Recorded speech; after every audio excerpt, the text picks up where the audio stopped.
Vamos resolver a questão 3 do grupo 3 e as questões 1, 2 e 3 do grupo 4.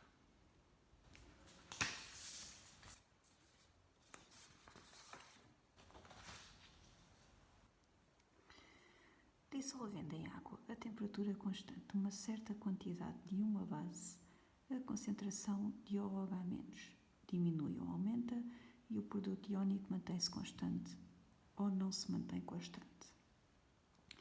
Ora, segundo Bronsted-Lowry, uma base é uma substância que recebe prótons, o que significa que quando uma base reage com as moléculas de água, ela vai receber prótons das moléculas de água e as moléculas de água vão se transformar em íons OH-, levando ao aumento da concentração de OH- em solução. Segundo Arrhenius, uma base é uma substância que, dissolvida em água, fornece íons OH- e, portanto, também faz aumentar a concentração de OH- em solução. O que significa que, quando nós dissolvemos em água uma base, a concentração de OH- aumenta. Portanto, eliminávamos logo a A e a C. O produto iónico da água é uma constante de equilíbrio, é a constante de equilíbrio da reação de autoionização da água e, portanto, só se altera quando a temperatura a que a solução está se altera. Não se altera por adição de uma base ou de um ácido ou de outra qualquer substância à solução. Logo, a concentração de OH- aumenta e o produto iónico da água mantém-se constante. Tinha que ser a opção D.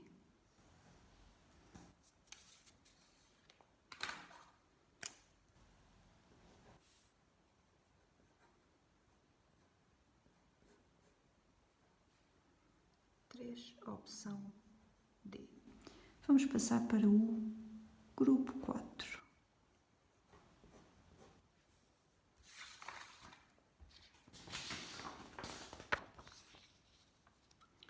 A reação de síntese do amoníaco pode ser traduzida por... Temos aqui a equação química que traduz este equilíbrio químico. Temos nitrogênio gasoso a reagir com hidrogênio e a formar amoníaco. A variação de entalpia desta reação é negativa, portanto, a reação é exotérmica no sentido direto, no sentido de formação de amoníaco, de síntese de amoníaco. Esta reação, a variação do número de oxidação do elemento que se reduz é... Ora, vamos identificar qual é o elemento que se reduz e qual é o elemento que se oxida primeiro. Vamos lá calcular o número de oxidação do nitrogênio quando ele está sob a forma de molécula N2 e o número de oxidação do nitrogênio quando ele está na molécula NH3 de amoníaco. E vamos fazer o mesmo para o hidrogênio. Ora, o número de oxidação do nitrogênio na molécula N2 é uma substância elementar, logo o número de oxidação do nitrogênio é igual a 0.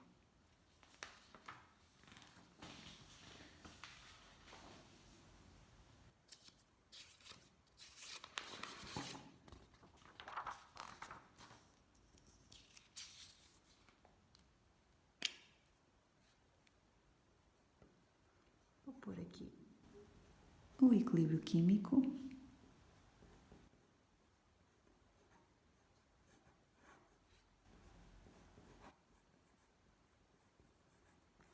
Ora, o número de oxidação do nitrogênio.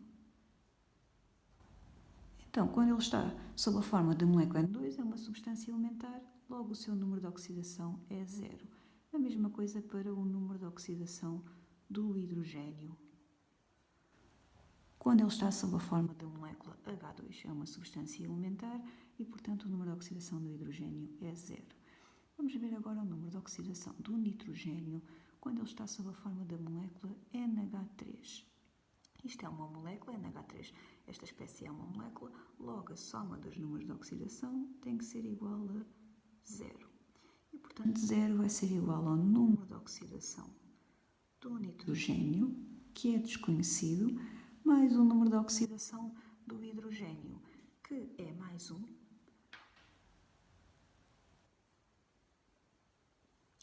vezes o número de átomos de hidrogênio, que é 3.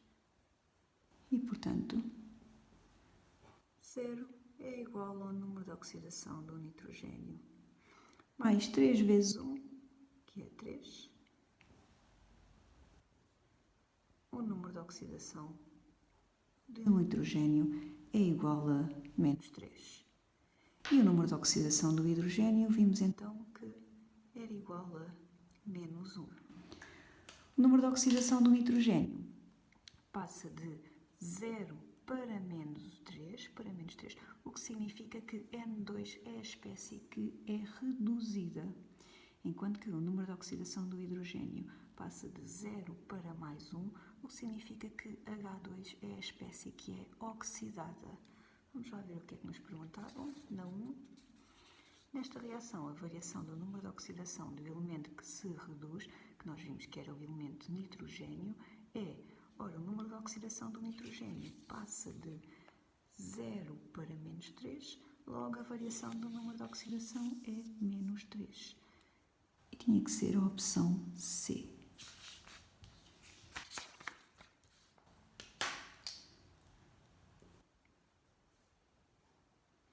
Vamos passar para a questão 2.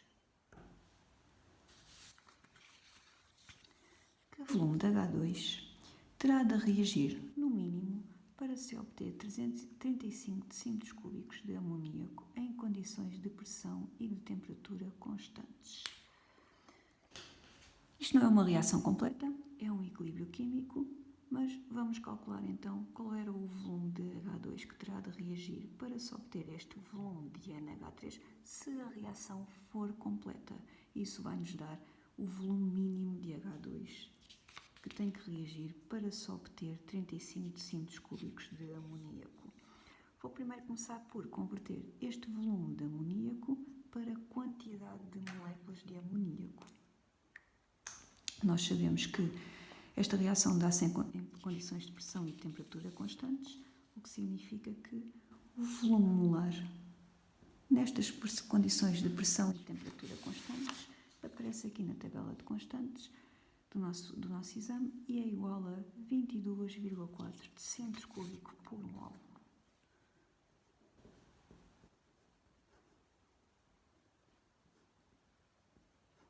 O que significa que uma mol de moléculas de amoníaco nestas condições de pressão e temperatura normais vão ocupar 22,4 decímetros cúbicos. Logo, uma quantidade X de amoníaco nestas condições de pressão e temperatura normais vão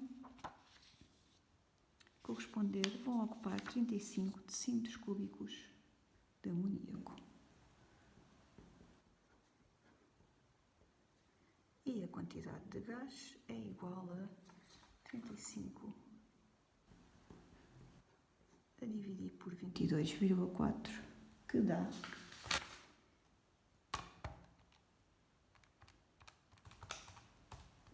1,56 mol. Vamos à nossa equação química. Estamos a considerar que a reação é completa e podemos ver que 3 mols de moléculas de H2 originam 2 mols de moléculas de amoníaco. Portanto, eu posso dizer que 3 mols de moléculas de H2 originam 2 mols de moléculas de amoníaco. Logo, vamos precisar de uma quantidade X de moléculas de H2 para obtermos 1,56 mols de amoníaco. E esta quantidade X vai ser igual a 3 vezes 1,56 a dividir por 2, que vai ser igual a 2,34 mol.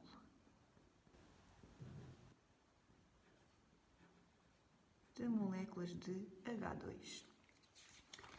Pedem-nos o volume de H2 que terá de reagir.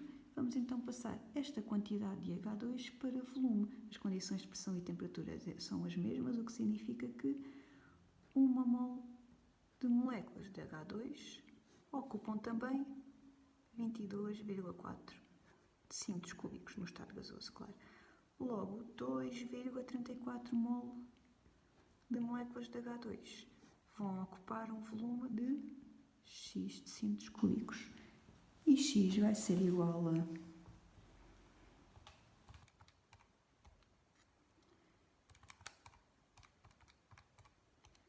52,4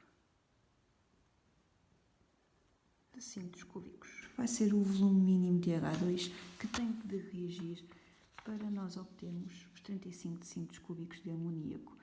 E, portanto, vai ser aqui a opção A.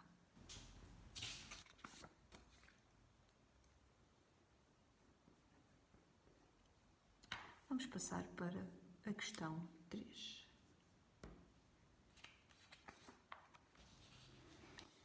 Considera um sistema fechado, onde se encontram em equilíbrio as espécies envolvidas na reação considerada.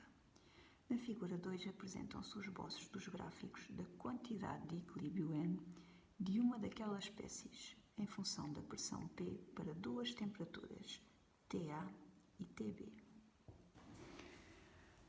Conclua qual das temperaturas TA ou TB é menor, começando por verificar se a espécie a que o gráfico se refere é um reagente ou um produto da reação. Apresente um texto estruturado e com linguagem científica adequada à fundamentação. Ora, então temos que começar por ver se este gráfico, a espécie que está neste gráfico, se refere a um reagente ou um produto da reação. Nós podemos ver que tanto à temperatura TA como à temperatura TB, um aumento da pressão levou a uma diminuição na quantidade da espécie produzida. Portanto, a espécie produzida diminui a sua quantidade quando aumentamos a pressão à reação. E nós sabemos, de acordo com o princípio do Le Chatelier, que um aumento de pressão favorece o sentido da reação onde se produz menos quantidade de moléculas ou menos quantidade de espécies. Olhando para este equilíbrio químico, nós podemos ver que o sentido direto leva à formação de 2 moles de moléculas de amoníaco, enquanto que o sentido inverso leva à formação de 4 moles de moléculas de espécies de reagentes. Então, significa que um aumento de pressão vai favorecer o sentido direto desta reação química, o sentido que leva à produção de menor quantidade de espécies químicas. Ora, o que significa que, quando a reação evolui no sentido direto, consomem-se, gastam-se reagentes e produz-se produtos da reação. Logo, as espécies químicas que vão diminuir a sua concentração quando a reação é favorecida no sentido direto vão ser os reagentes. E vimos que era o sentido direto que era favorecido por um aumento de pressão, o que significa que estas linhas referem-se a um reagente. Vamos começar por explicar isto. Vamos dizer a 3. Podemos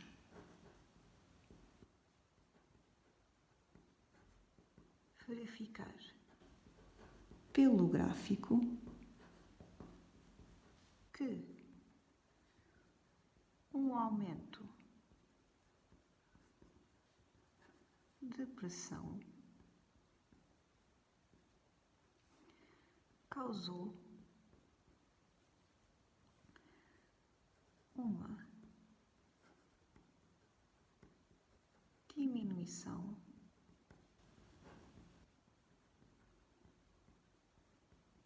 da quantidade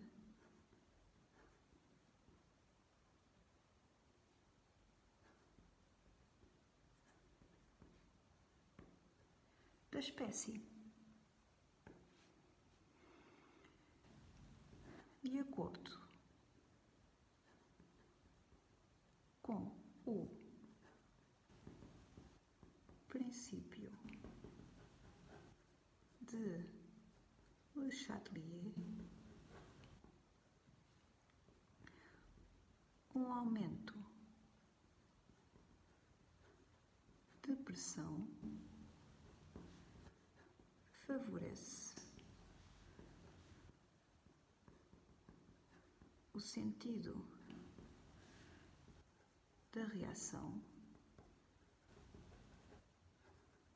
que leva à formação de menor quantidade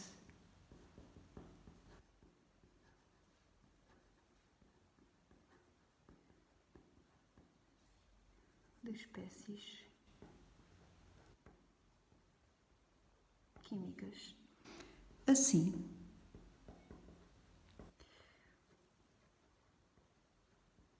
o aumento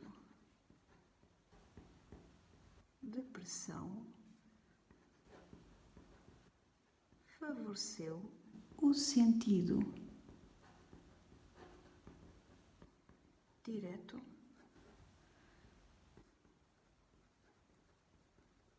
desta reação. O favorecimento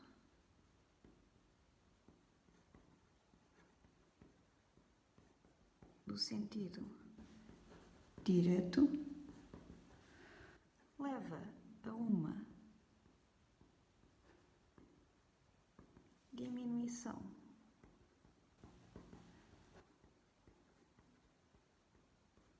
da quantidade de reagentes, o que se pode concluir que a espécie a que o gráfico se refere é um reagente. Portanto, já concluímos então que a espécie que está aqui representada neste gráfico é um reagente. Agora temos que saber qual é a maior temperatura. É a temperatura B ou a temperatura A? E nós podemos ver que a quantidade de reagente presente à temperatura B é maior do que a quantidade de reagente presente à temperatura A. E se nós repararmos na variação de entalpia desta reação de síntese de amoníaco, podemos ver que esta variação de entalpia é negativa, ou seja, o sentido direto desta reação é exotérmico, liberta calor, o que significa que a uma temperatura mais elevada, o sentido que vai ser favorecido vai ter que ser o sentido direto, vai ter que ser o sentido inverso. Portanto, o sentido que é endotérmico, que é um sentido inverso. E como o sentido endotérmico é favorecido a uma temperatura mais elevada, significa que a quantidade de reagentes presentes a uma temperatura mais elevada é maior. O que significa que a temperatura B é mais elevada do que a temperatura A. Vamos justificar isto.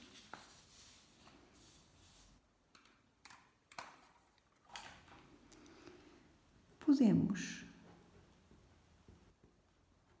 verificar pelo gráfico que a quantidade de reagente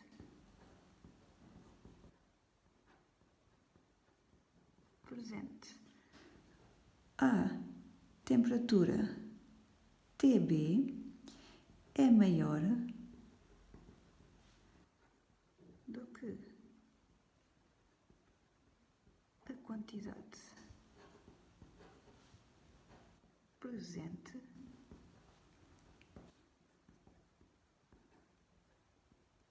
à temperatura TA. A variação de entalpia, que eu vou representar por ΔH, do sentido da reação, do sentido não, a variação de entalpia desta reação é negativa, o que significa que um aumento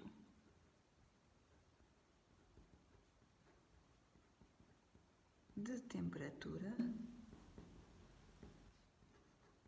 favorece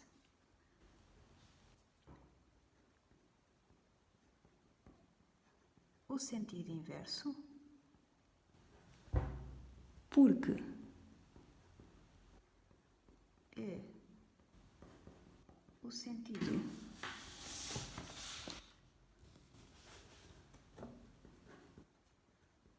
endotérmico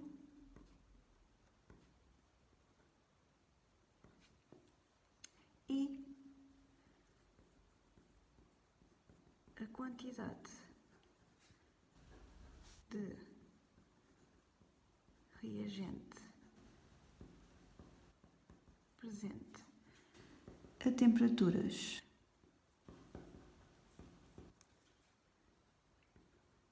mais elevadas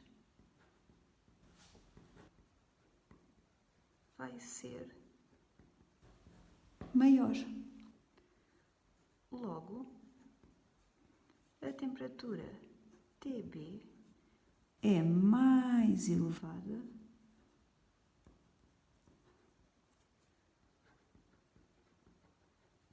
do que a temperatura TA. E, portanto, chegamos finalmente à conclusão que a temperatura TB é mais elevada do que a temperatura TA.